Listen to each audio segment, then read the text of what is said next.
good morning. This is Pastor Scott Conway at QX Church. Of course, find us online at qxchurch.org. Today's message is of one mind, the great riches of life. We're going to be talking about the power of being of one mind, and we're going to finish up with how to achieve the great riches of life. Now, if you want a preview, I'm going to tell you, the title tells you where we're going. If you are of one mind, then you can have the great riches of life. So if you would like to go home right now, you can go ahead and shut this off, pack up, and head off, and you've got the basics. What we're going to be talking about today is the power of mastermind. Now, from the business world, most people have heard of masterminding from Napoleon Hill. Masterminding is talked about in Think and Grow Rich, and for most people, that is the oldest resource where they've heard of mastermind. Masterminds are still going on today. In fact, you can join masterminds. You can create your own. But some of the masterminds that you can join are very expensive to be a part of. They can be $10,000, $15,000, $100,000 a year. In fact, I was just at a mastermind event, 4 days of training, 4 days of insight and sharing and helping one another.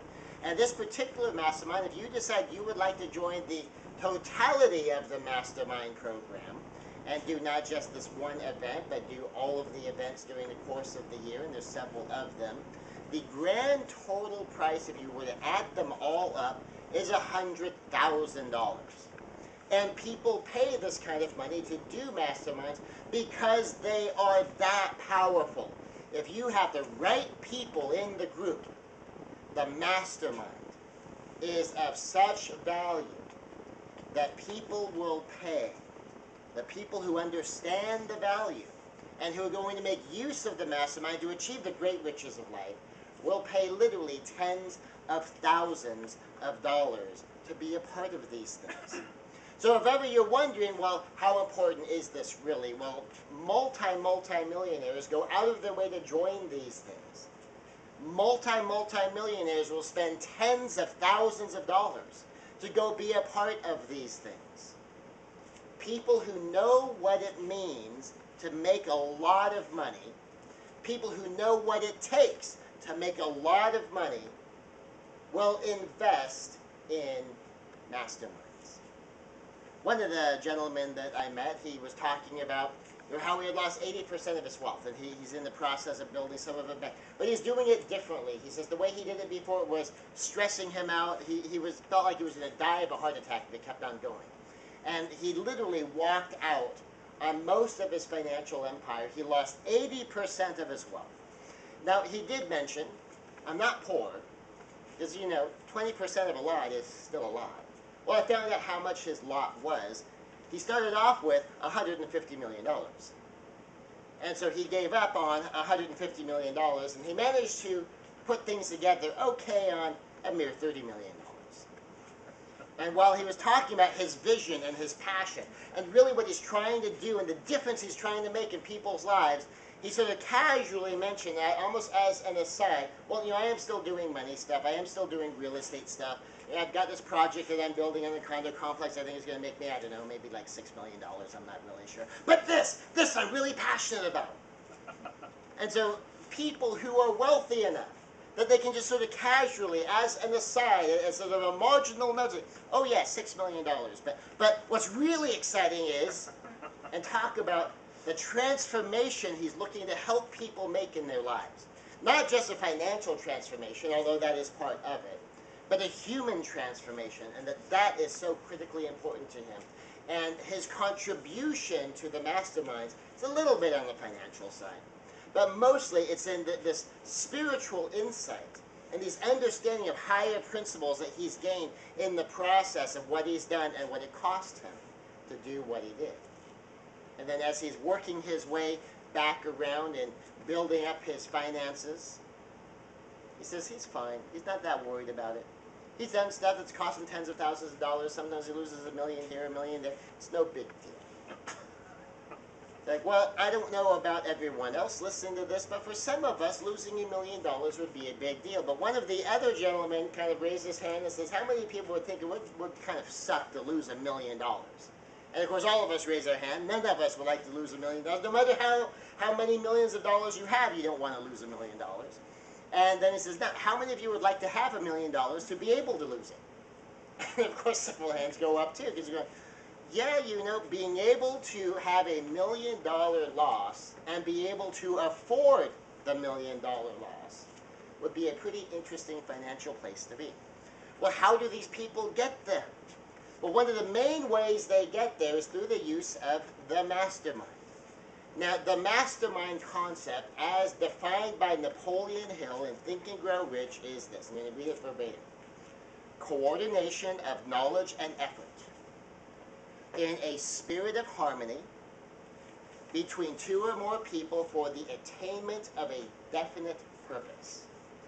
Coordination of knowledge and effort in a spirit of harmony between two or more people for the attainment of a definite purpose. That's a direct quote from Napoleon Hill, right out of Think and Grow Rich. Now, Napoleon Hill also said, great power can be accumulated through no other principle.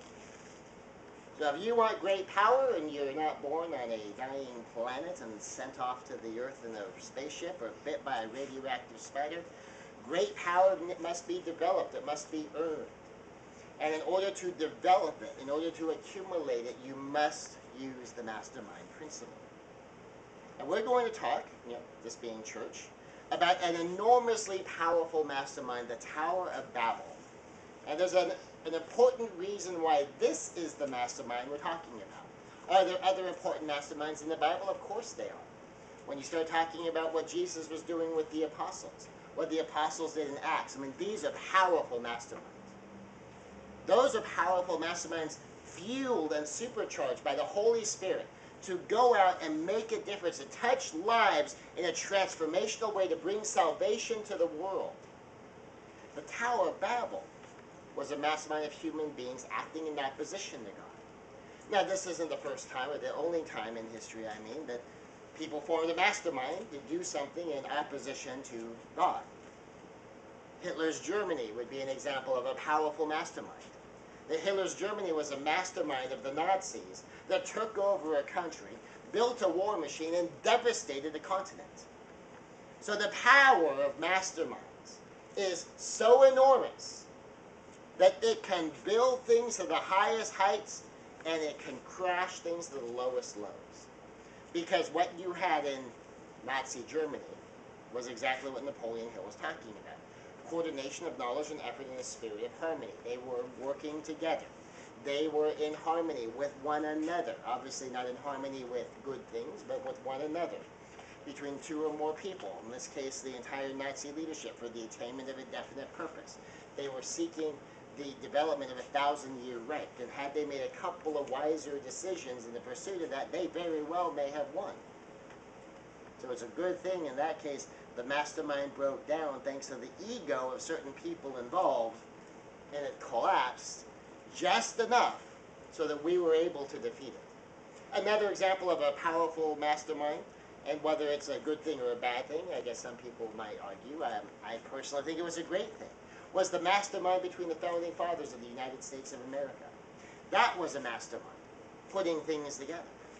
But we're going to be talking about the mastermind of the Tower of Babel. Genesis chapter 11, verses 1 through 9. And the whole earth was of one language and of one speech. And it came to pass, as they journeyed from the east, that they found a plain in the land of Shinar, and they dwelt there. And they said one to another, Go, let us make brick, and burn them thoroughly. And they had brick for stone, and slime had they for mortar. And they said, Go to, let us build us a city and a tower, whose top may reach unto heaven. And let us make a name, lest we be scattered abroad upon the face of the whole earth. Now note on the doing this to avoid being scattered abroad on the face of the whole earth is they were kind of commanded to scatter abroad on the face of the whole earth, and they're specifically defying God in this. And whatever the tower is, and there's some interesting theories about what that tower may have been, one of which is working on redeveloping some of the pre-flood technology that may have existed, but we're not going to dwell on what it was. We're going to talk about how it was. Verse 5.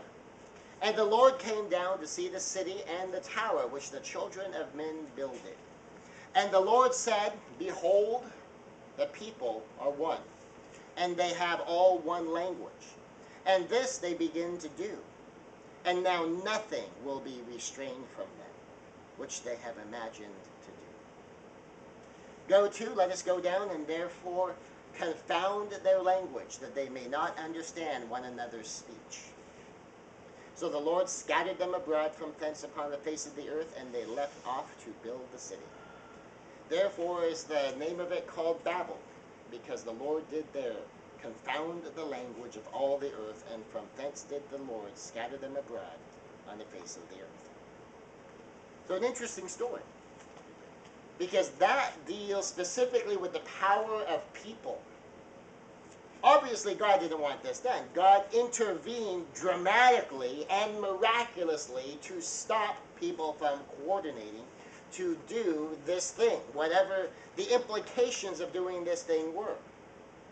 And what makes this such a powerful example is it illustrates the power of the mastermind, even when God himself is totally against what you're doing. Because was God against the building of the tower? Obviously. He actually took powerful, dramatic, miraculous steps to stop the building of the tower, and God himself has his commentary. God himself has something to say about the power of the masterminds in this passage. So Genesis 11:6, we're going to break this out a little bit more. The Lord said, Behold, the people are one, and they have all one language. And this they begin to do, and now nothing will be restrained from them, which they have imagined to do. This is God's commentary on the power of a human mastermind. No divine guidance, no divine help, no indication that the building of the Tower of Babel is anything more than human beings getting together and saying, let's do this. And whatever it was they were doing, whatever the implications and ultimate purpose of it was, God was opposed to it. And in this case, it took God himself to stop it from happening. So let's break some of this out. The people are one, that they were working together in unity. They coordinated in a spirit of harmony. And they have all one language. Now the word here, language, speech, there's a couple of other interesting implications. It also means edge, border, binding, or the bank, as in the bank of a river or the bank of the sea, like a beach area, a boundary. So talking about them being all one language goes a little bit beyond that they had the same word for the same item, that they both called a dog, and they both called a cat, a cat. That part of the implication here of their level of unity, the people are one and all have one language, is they all have one way of communicating. They're all on the same page. They use the same words, the same concepts, the same ideas. They understand each other. They have the same boundaries in the way of thinking, so they're all focused on the same way. They're not fighting with each other. They're not bickering with one another. There's no argument between them. That you can define their parameters and you can look at what they're doing and see the magnitude of their teamwork. They spoke the same language. They were totally united through a definite purpose. And it says nothing restrained, which also implies nothing cut off. Nothing will be inaccessible to them. Nothing will remain a secret. There will be no mystery. They'll be able to figure it all out. Now, part of the idea here isn't that they'll instantly be able to do miracles. It's not going to be that, some kindergartner is going to wake up in the morning and build himself a television, and, some high school project is going to put together an aircraft carrier all of a sudden. What it means is that the limits of whatever the edge of what they can already do is, they can stand on that edge and look at the next thing, and look at the next thing, and look at the next thing, and look at the next thing. Which is pretty much how we advance technology today. Imagine if that had started thousands of years ago, 2,000 years ago, 5,000 years ago, 7,000 years ago.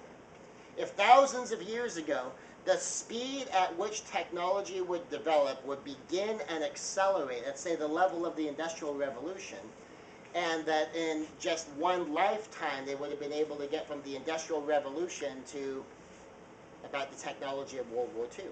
and in another lifetime to the technology that we have today and be landing on the moon and having satellites in orbit? And what if we were at today's technology 5,000 years ago? I mean, who knows what could have been possible for these people? And whatever they were after, whatever the implications of it, God took action to stop it. Because if they continued to cooperate, nothing would be hidden. They'd be able to take steps and take steps and take steps and figure it out. The idea of that they will be able to do anything they've imagined to do is anything they imagine, anything they can think of, anything that they can devise, anything that they can plan, anything that they purpose and they've considered. And they thought, there's got to be a way. And they can take that step and make those innovations and make those advancements. So it boils down to God's commentary on masterminds is they can do all things. Human beings working together in the spirit of harmony can do all things.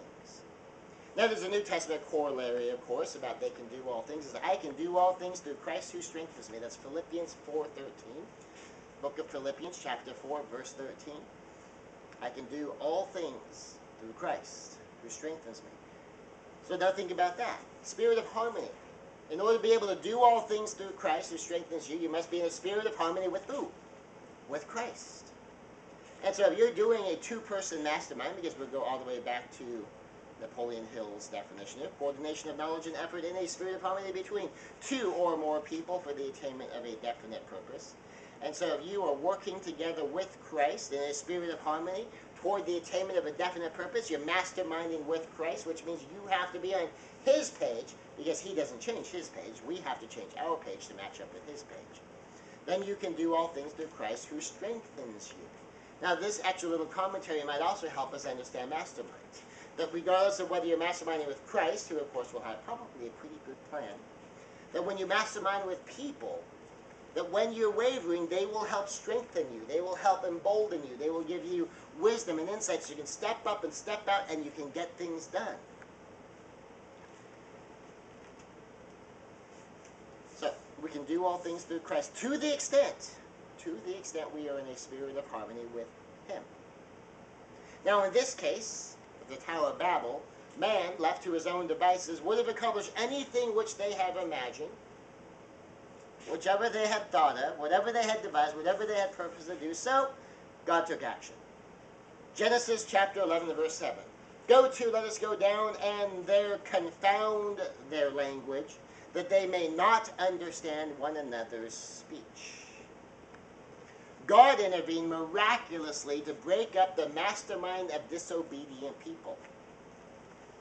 That the people of the earth were in a mastermind in disobedience to God, and God took the dramatic action after declaring that they can do anything.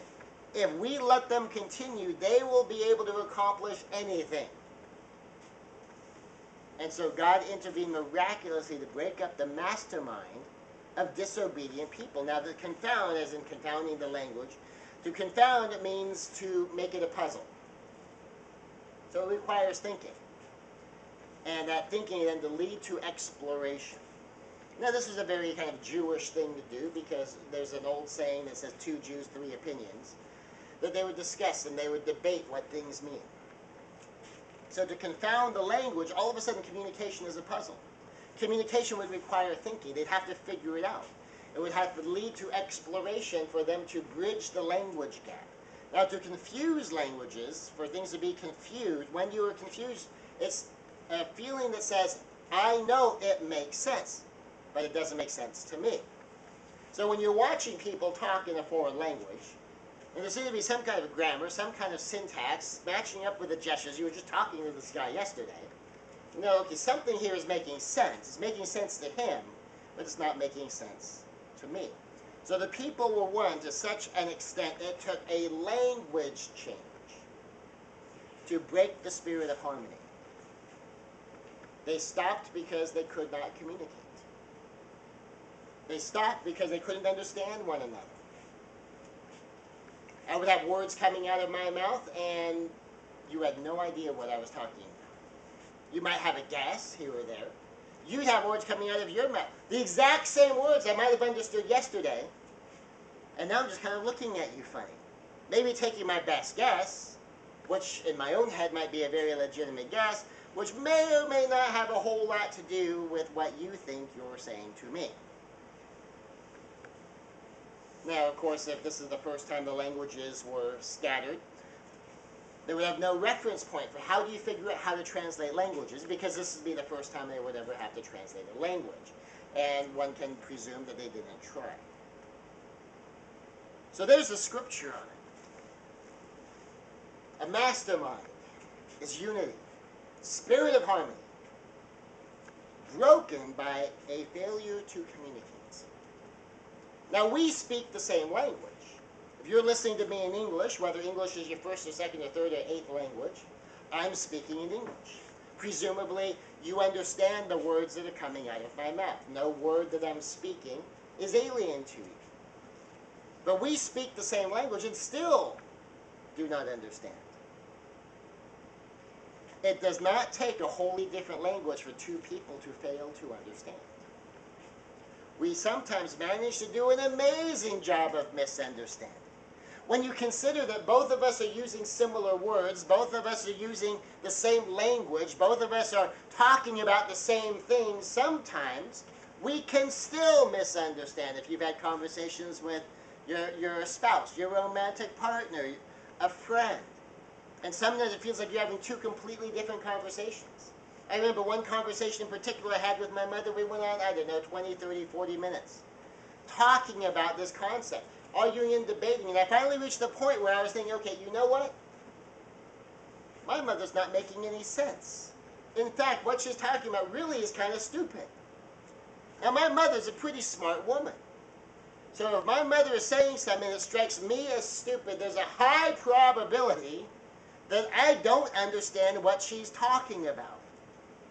And we nailed it down to one word. What did she mean by this one word she kept using? And what did I mean by that exact same word?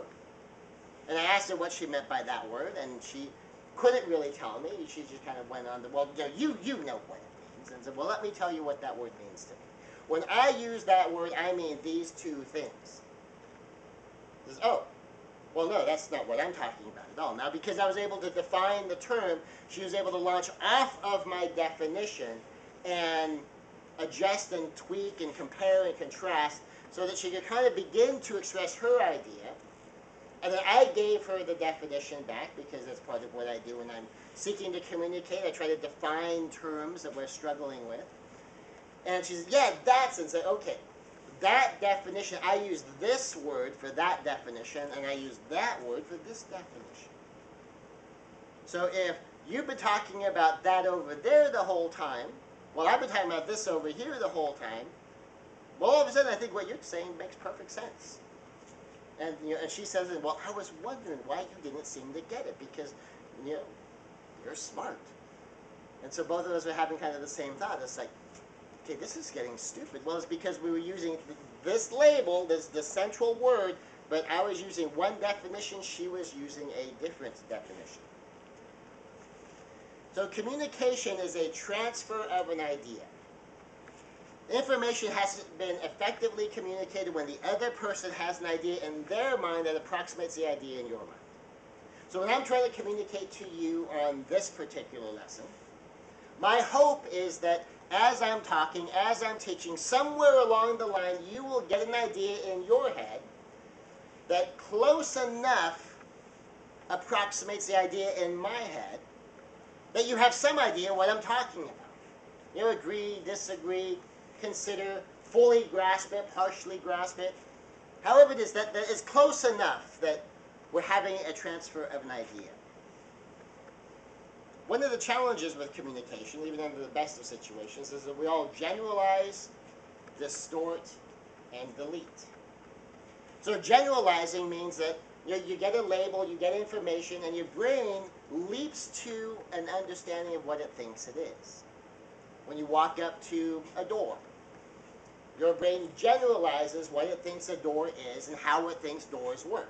So you're not trying to figure it out every single time you walk up to a door and starting from scratch. It generalizes, like, oh, okay, this is in the category of things called doors. Doors do certain things. They open in certain ways. So maybe I can push, or I can pull, or I can turn a handle, or I can flip a switch, or I can push on a lever, or I can pull on a handle. But there's a limited number of ways doors work, and that you can explore those ways. And so you've generalized. When you see something that looks like a door, your brain assumes it's a door, and then it treats it like a door, whether it's a door or not. So when you go to someplace like Disneyland and you see prop doors that look like doors, but they're not actual doors. Now when you're in the Haunted Mansion, you know it's not a regular door because there's a context that tells you. But if you're going about and you see what looks like a regular door in a context where you expect it to be a regular door, and you start to treat it like a regular door, and it turns out not to be a door, that is very confusing. But that's part of the power of generalizing. It helps us not have to figure out everything from scratch every single time. We all distort. That we all look at things through our own filter. No matter how objective we try to be, we all have experience. We all have reference points. And my reference points are a little bit different than your reference points. So there's always going to be some distortion. Just like there was with my mother when we were using this one word, and she had a definition distorted in one direction, I had a definition distorted in a different direction. So we're having this communication. We both leapt to our own definitions. Mine was more concrete, hers was more abstract, which complicated things just a little bit, just gave us one more step we had to take. And we both distorted. We're having this conversation. Words are coming out of our mouths, but the ideas showing up in each other's heads were very, very different. And then to delete, because we can't pay attention to everything. In fact, while you're writing down notes, part of your brain is paying attention to what you're writing and is missing some of what I'm saying. If a thought pops into your head, chances are you missed what I said while you were thinking your thought. If you lean forward to your neighbor to mention something while you're taking notes, while you're having the thought, you probably have no idea what I said during those just very few seconds. Because the brain can only have one thing on channel one at a time.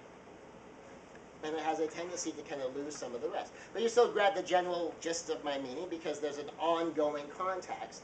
And I'm not like suddenly throwing out one quick 2-second snippet that is the ultimate key to everything. And if you didn't hear me say that, it's so different from everything else, you just missed the whole point. That this is unfolding as we go. And so because the context isn't shifting suddenly and dramatically and then popping back, it's easy enough to follow, even though you'll have those moments of deletion. So under the best of circumstances, we must deal with the fact that we start with an idea in our head, and we must express our idea as best we can, knowing that we are generalizing, distorting, and deleting. Meanwhile, the listener, under the best of circumstances, is also generalizing, distorting, and deleting, and trying to decode what we're saying to build a similar idea in their own head. And of course, all this just presumes that they're actually listening. Stephen Covey said, most people do not listen with the intent to understand. They listen with the intent to reply.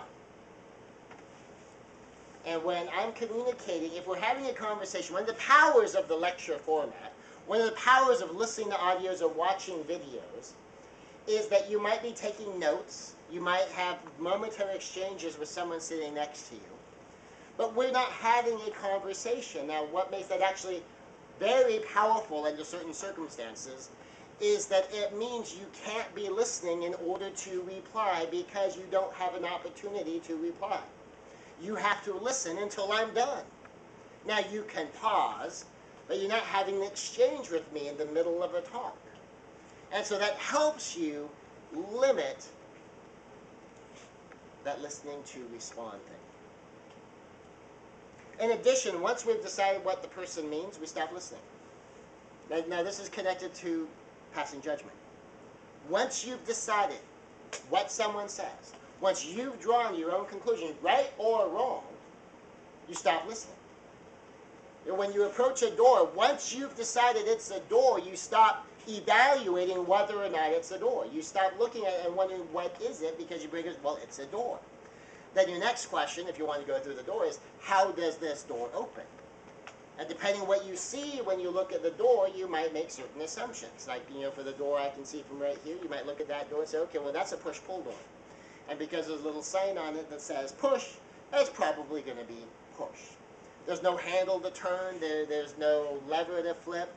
So you would walk up to that door and you would push. And once you've made those decisions, you stop paying attention to the door. You stop trying to figure it out because you think you have the answer.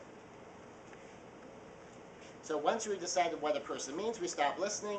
Now we understand that the process of communication is 3 steps. Number 1, understand.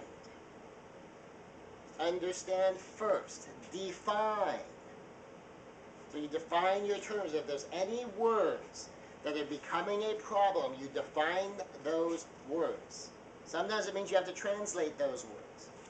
So like in that example with my mother, where I was using one word one way, and she was using exactly the same word in a different way. In that case, I could let her continue to use the word with her definition, and I would use a different word. And then we shift the whole conversation. So understand, define, and then be understood.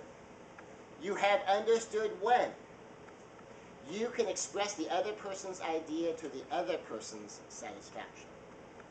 I'll say it one more time. You have understood when you can express the other person's idea to the other person's satisfaction that, yes, you've got it, that's what I mean. And that can be difficult sometimes, especially if the person's struggling with their own words to communicate what's in their head. Now, when you're in a context like this, I am communicating in the sense of transferring an idea. Part of the process is we have a context here.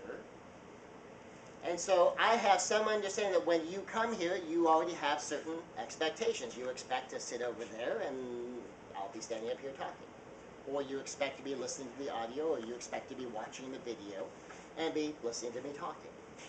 If you have a copy of the handout, whether you printed it up or you have a physical copy in your lap or on your clipboard right now, that there's already an understanding in there that, okay, based on that outline, you know where I'm going, you know what I'm about to talk to, and so there's a level of understanding between us that I understand what you expect. I understand the context of what it is we're doing. So there's sufficient understanding for a talk. Now, is there sufficient understanding for chit-chat? Not necessarily. Depends what we're talking about. And so you need to listen more when there's a back and forth exchange. So a key lesson in all of this is to choose your close associations wisely. People will have different communication strategies. They'll use different vocabulary. They'll have different attitudes. They can look at things in a very different way. Now, we did an interesting exercise at this mastermind event that I was just at. We worked in small teams, and what you had to do was kind of take a highlight of events of your life, and in about 90 seconds be telling your story, your life story, as though it is one of the worst tragedies in the world. It's putting the most negative spin you can put on anything that happened to you. Now, it's funny because one of my mastermind partners, he really didn't want to do this exercise. In fact, he raised his hand and says, "Why are we doing this?" And the facilitator just said, "Well, you just trust me." But I don't want to do this. He said, "Well, will you just trust me and do it?" "But why? I don't want to do this." Now, what the facilitator said, in most environments, like in corporate environments, people can't wait to do the negative one. Oh, are they going to be good at that one? They are going to be so passionate. Because, oh boy, you think that was bad. You wait until it's my turn. And then, of course, after everyone's taken their turn on telling their life story, just hitting highlights like it's a terrible tragedy, then you flipped it around.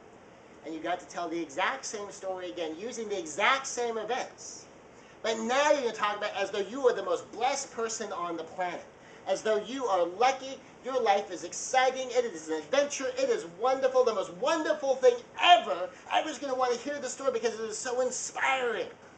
And to tell it again, using the same events, using the same factual background, not telling wholly different stories, like, well, I'm going to tell the bad stories here, I'm going to tell the good stories here. No, it's the same events. To illustrate how much of life is how you have chosen to interpret things. how much of your history is how you've chosen to interpret it. How much of your relationships is how you've chosen to interpret it. How much of anything going on is about how you've chosen to interpret it. It was an interesting exercise. And so as you communicate, how are you communicating? What are you communicating? What spin are you putting on it? And as people are communicating with you, what are they doing? What filters are they using? Where are they coming from? So you must choose your close associations wisely. And you can tell a great deal of who people are by what they say and what they do. Which one of those is more important, by the way? What they say or what they do? Obviously what they do. Now, the words that come out of their mouth, of course, are also very important. If someone is an intensely negative person, that's going to affect you. Now, if someone says all the right things, but they do the wrong things, if they make promises over here, but their actions are completely different over there, believe their actions. When someone shows you who they are, believe them. Jim Rohn says, you are the average of the 5 people you spend the most time with. Choose your associations wisely. Now, the Scott Conway corollary to that is you are the average of the 5 peers you make most important in your life. Now, there's a few things in here that's a little different from what Jim Rohn said, so I want to unpack this a little bit. So you are the average. The law of averages, when you have a group of people, there's an interesting phenomenon that happens. Is first off, people have a tendency to not break beyond 20% of someone's income. So if the group's median income is, say, $50,000, the chances are no one in there is going to make over 60. And if someone in that group is making under 40, that they'll kind of feel this kind of subtle social pressure at a subconscious level to up-level their income, and often will. And so whatever the median income is, everyone in a closely associated group will have a tendency to stay within about 20% of that median. It's kind of an interesting phenomenon. And in similar vein, as you stay closely associated with people, you start to think in a similar way, you start to believe in a similar way, you start to have similar points of view, you develop similar filters. Part of it is called entrainment. You kind of entrain on your partners. Now here's how powerful this is. If you get a bunch of young women of childbearing years, close association will entrain them so much that they will all have their menstrual cycle at exactly the same time. The bodies will entrain. Now, if the bodies will physically entrain due to proximity and connection, imagine how much easier it is for someone's thinking, someone's emotional response to entrain on those. So that's the average part. Now, the 5 peers. Now, the reason I mentioned peers, you can say, for instance, if the 5 people I spend the most time with are kids. You know, what if I'm a school teacher, and so I'm spending 6 hours a day with a bunch of first graders? Does that mean that I'm going to end up the average of 5 first graders? Obviously not. Or if I've got, 5 kids of my own, does that mean I'm going to end up being the average of my 5 children? Well, of course not. So it's 5 peers that you make most important in your life. And so that they mean something to you. And in fact, especially if that relationship and the events of the relationship mean something to you about you. You are the average of the 5 peers that you make most important in your life. Now, it's not just about who you spend your time with. It's who you consider peers and who you make important to you. Now, this is an important caveat because a lot of people do this and they have no idea how much damage they're doing. So we're going to talk about this for a moment and circle it back around to the positive. I put this in your notes because I want to make absolutely sure you've got it. Jot down any additional thoughts you have because it is critical. You can often tell who you have made important to you by the strength of your emotion. Sometimes the people we've made emotionally important to us are those that have done us harm.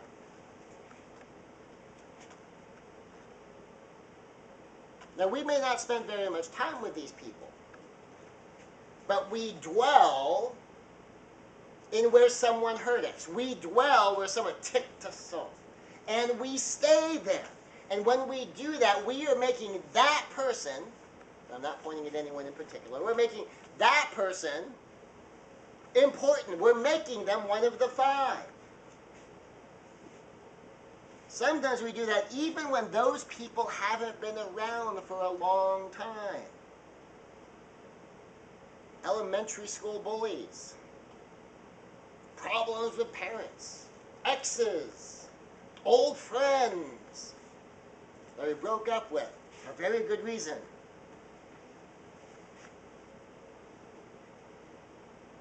If so, let it go. Get some emotional distance. It's people did things to you years ago when they're not around anymore. And yet your most intense emotional reaction has to do with those people and those situations, and it is still governing and guiding your life, and you're living in reaction to that. You've made whoever that was one of your five. Maybe two of your five. Three of your five. Imagine if all five of your slots are taken up by people that hurt you because you are so intense on the emotion of that negativity, so hurt, so angry, so scared, that all five of your slots get taken up with people in history. Now, are people in history ever going to change? No, it's historical memories. And your historical memories of old events are pretty fixed. Now, you could reframe them, you could spin them differently, you could disassociate from them to remove them from the list of five. Now, what you do want to seek is you want to seek five people to be closely associated with that you want to be like, that you want to be within 20% of. Now, there's a saying in the mastermind community, and it goes something like this. If you're the smartest person in the room, you are in the wrong room. Now, I've heard that from like 3 or 4 different directions. I'm going to say that one again. If you are the smartest person in the room, you are in the wrong room. Now, here's where that's not true. Is if you are in that room to contribute to the room, it's perfectly okay to be the smartest one in the room. And by smartest is not just to have the highest IQ. By smartest is to know the most about something, to know the most about the things that are relevant to what's going on in that room. So when I'm the martial arts master, and I'm the master of the Guardian martial arts, and I'm in the room, I mean, for purposes of martial arts, I am the smartest person in the room. Well, I'm supposed to be, because I'm there to contribute to the room. But if I'm also there to learn, and I'm there to be taught things by other masters, other people, then I kind of need to not be the master of everything in that room. So when I go to the martial arts convention and there's several masters teaching, they're teaching things I don't already know. And so when I'm on the floor with Stephen Hayes, in what he's teaching, I am not the smartest person in the room. He and Rumiko are the smartest people in the room, and I'm there to learn from them. When I'm doing Jeet Kune Do and Paul Vunak is on the mat, I'm not the smartest one in the room in Jeet Kune Do. Paul Vunak is, and I'm there to learn from him. And so when I go to these events, part of my goal is to not be the one who knows everything. Now, when I'm on the floor of my own martial arts school, that's my job. I'm there to be the one that knows everything. I am the master. It's trying to develop a mastermind, trying to develop more of a spirit of harmony, trying to get people to understand we are partners, not opponents, and to work together to build up, and I'm there to contribute and lead that mastermind, that class, that team, that group of people. So that one, it's okay for me to be the smartest, most knowledgeable, most insightful person in the room who has mastered the subject being taught. But in general, if in the totality of your life you are ahead of everyone else, you need to find another circle. Now, something Bill Walsh teaches is you need to be a part of at least 2 places, 2 masterminds. One is one that's there to help you, and another one is one that you're there to help. So basically, find a place where you can contribute and find a place that contributes to you. Now, if you can find one place that does both, then that's awesome. But the only time it's okay to be the smartest one in the room is when you're there to contribute and you have someplace else where you're not the smartest one. So build your masterminds intentionally. Now, this is what Napoleon Hill said. We already talked about the 5 peer rule. Napoleon Hill says, men take on the nature and the habits and the power of thought of those with whom they associate in a spirit of sympathy and harmony. You connect. These people matter to you. That's the spirit of sympathy. What they think, what they feel, means something to you. And it can even mean something to you about you. Spirit of harmony. You're working together toward a definite aim. You will start to develop some of the nature similar to these people. You will start to develop habits similar to these people. You will start to think like they think, by these people being the most important people to you. It's just a natural entrainment on one another. And if you have 5 or more people in this group that are important to you, you will have a tendency to begin to gravitate to these people in the way you think. Gravitate to these people in your habits. Just like women's bodies will tend to slowly come together until they're on the same schedule. They've been trained on one another. Your thinking will entrain on one another. Your habit will entrain on one another. And your nature will entrain on one another. Just like as you grow up, you learn the culture you grow up in. You learn the language you grow up in. You develop a vocabulary. You develop a way of thinking, a way of seeing things. What becomes normal to you? What becomes autopilot to you? If you were born here in the United States of America, that's going to all follow one course. If you were born in rural China during the Warring States period, that's going to be very different. If you were even born right here in exactly the same place, you were just born 150 years ago, that would be very different. And the mastermind is intentionally building that culture, intentionally seeking out those people you will intentionally entrain on. And then you can use masterminds to achieve the great riches for life, the great riches of life. So you build your masterminds intentionally. Now, Napoleon Hill's 12 Great Riches of Life. Now, keep in mind, Napoleon Hill wrote the book Think and Grow Rich. And most people get that book because they want money. And throughout the book, Napoleon Hill talks about money. Now, the reason he talks about money is math. See, most of these riches, as we go in it, people can claim to have it. People can even develop the self-imposed illusion that they have it. Money, you can't. You either have it or you don't. It's math. You can count money. So if I feel like, well, I'm a millionaire in positive mental attitude. You know, I've got a great mental attitude. And everyone around is saying, well, actually, no, you don't. You're kind of negative. In fact, you're kind of passionately negative. You get excited about being passionately negative, and pretty much all your time is spent judging people and criticizing people and kind of feeling the sense of superiority because you can chop everyone else down. That's not a positive mental attitude. That's a negative mental attitude. The only thing positive about it is you're very passionate about it. But I could think I have a positive mental attitude. That's a self-imposed illusion. Or I could know I have a negative attitude, but I keep pretending to have a positive attitude. I might even say the right things, because, you know, I can act, I can pretend. But inside, I have a really negative attitude, all those things I'm not saying, because I don't want to get fired by my boss. I don't want my coworkers to try to move me out, whatever it is. You can pretend to have a positive mental attitude when you have a negative mental attitude. You can pretend to have sound physical health, even when something's going wrong in your body. There's a lot of things you can pretend, but you know what you can't pretend? You can't pretend you have money and fool yourself, because you can always go to the bank and look up your bank balance. How much money do you actually have in the bank? How much money do you have in your wallet? What do you actually own? What's your net worth? All these things can be mathematically calculated so they are concretely knowable. Now, of course, you know, could you lie about it? Of course, you could lie about it, but it's a knowable fact. There's a way to find out the truth. But in Napoleon Hill's list of the 12 great riches of life, money's not number one. Number one is that positive mental attitude.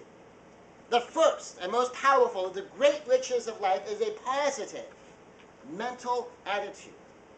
Having a positive heart, a positive soul, a positive spirit. To associate with a group that helps cultivate that and helps support that. So that you can have a clean heart, you can have a right spirit, and you can have a positive mental attitude. Number 2 is sound physical health. That one of the great riches of life is being healthy. And then here I'm also going to talk being fit. So being healthy in the sense that stuff isn't going wrong with your body. You can be up. You can be about. In fact, anyone who's been sick and has been knocked down by being sick knows what a treasure health is. And there's an old saying about people who pursued money to the detriment of their health, is that they spend the whole first part of their life pursuing money and the whole second half of their life spending the money to pursue health. Number 3, harmony in human relationships. Napoleon Hill says that one of the 12 great riches of life is harmony in human relationships. That means you're not fighting, you're not arguing, you're not bickering. There's harmony there. You're on the same page. You're on the same team. You know your partners, not opponents. So far we have number 1, positive mental attitude. Number 2, sound physical health. Number 3, harmony in human relationship. Number 4 is freedom from fearfulness. Now in his actual book it says freedom from fear. But we're not talking about, you'll never be afraid, you'll never be shocked. You can go to a haunted house and someone will scare you. What it means is that fear is not the dominating emotion of your life. Fear is not the driving, decision-making power in your life. That one of the great riches of life is whether you feel some fear or not, it is not making the decision for you. Number 5, the hope of achievement. That one of the great riches of life is when you know you can achieve things. That you know that if I take the right steps, if I can figure out the plan, if I can model the right people, if I can get in the right mastermind, if I can get the resources together that I need to do that, from right here where I am, there are things I can achieve. The hope of achievement. Number 6, the capacity for faith. The capacity for great faith. Now faith is, biblically, the substance of things hoped for, evidence of things unseen. We define faith as the logical conclusion from what we do know to what we don't know for sure. Where we take another step.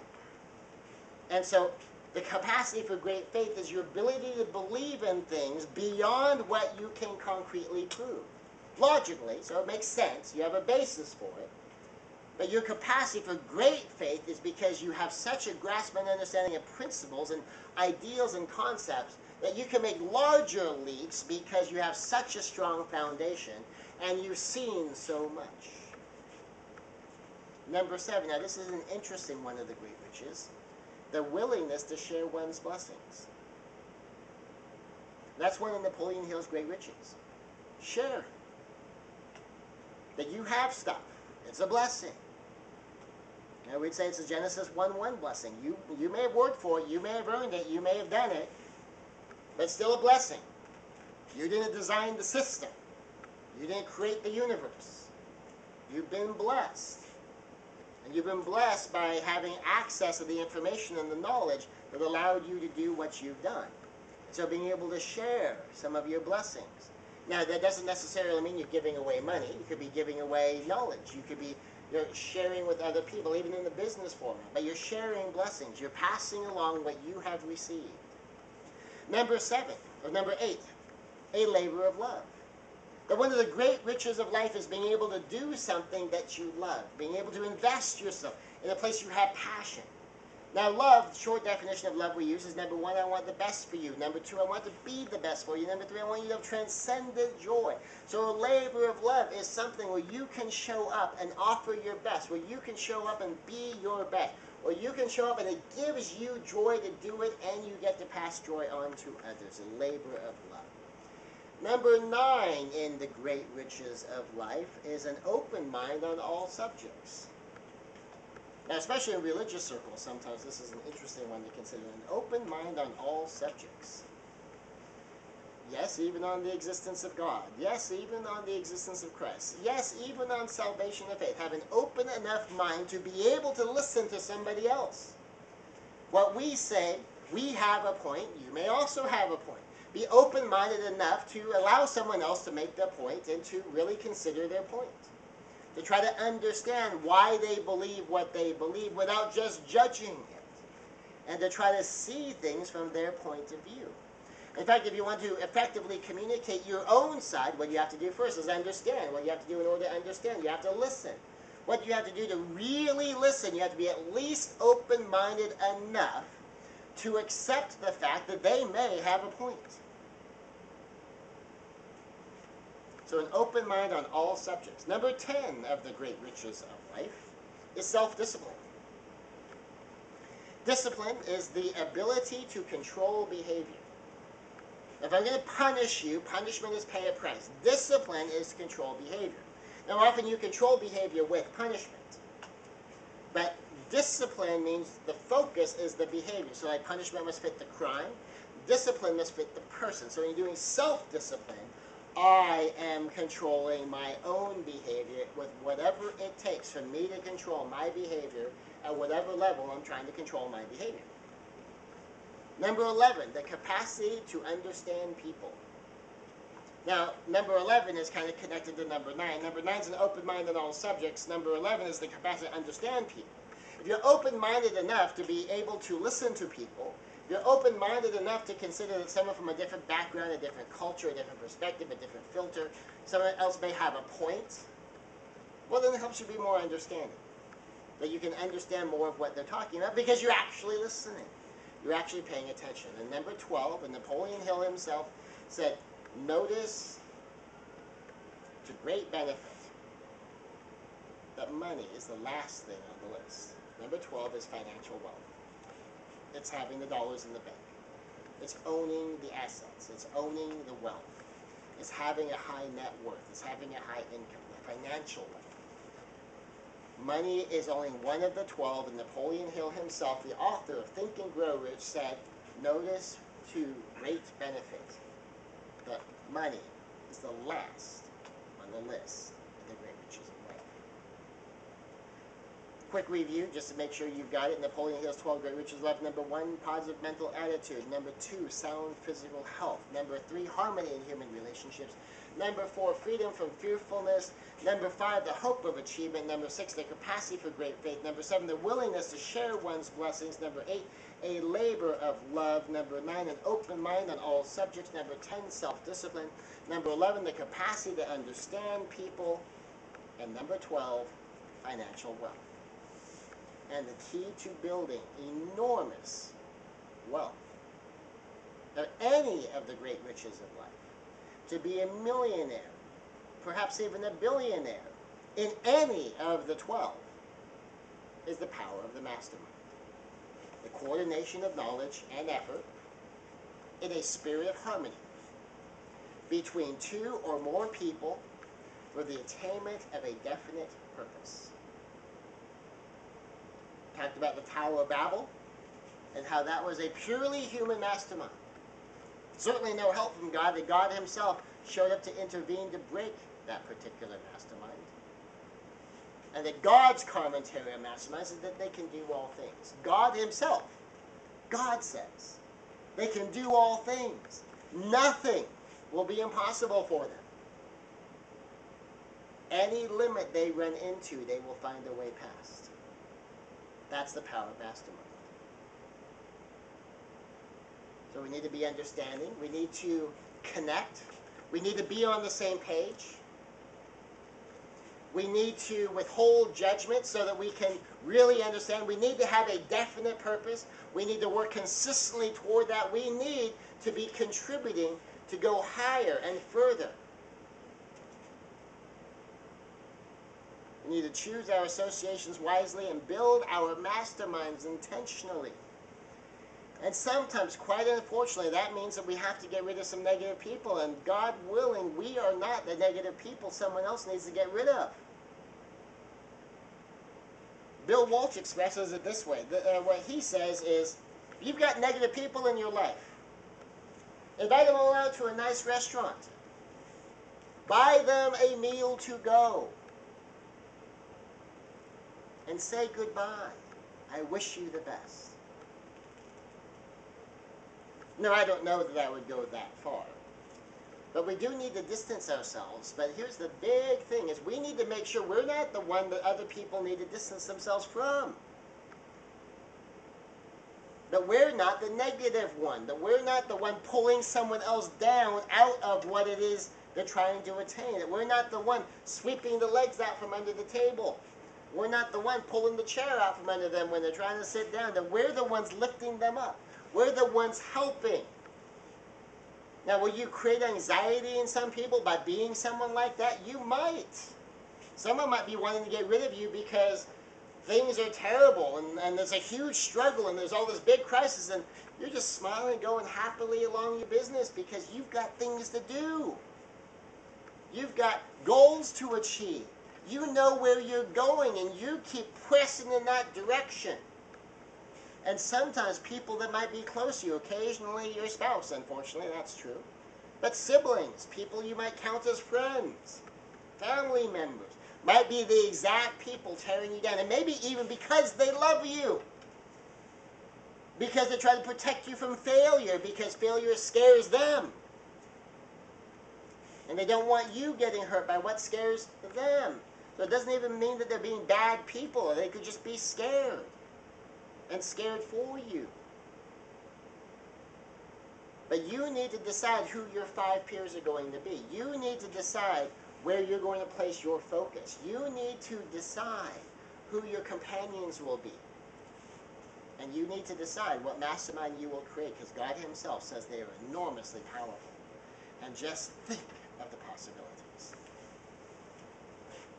If God says nothing they have imagined will be impossible for them, if God says masterminds can do all things, that masterminds can bump into any line, any limit, and find a way past it to the next level of achievement, to the next level of what it is you're trying to accomplish, then you know it's got to be powerful.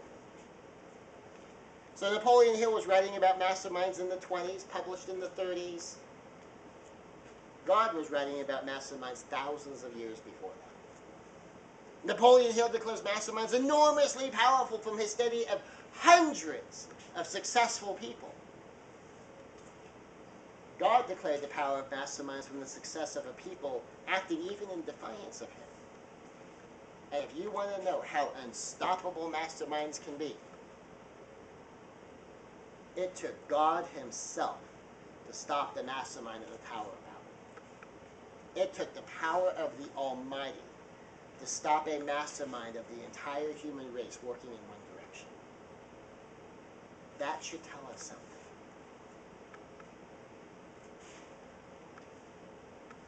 Thank you.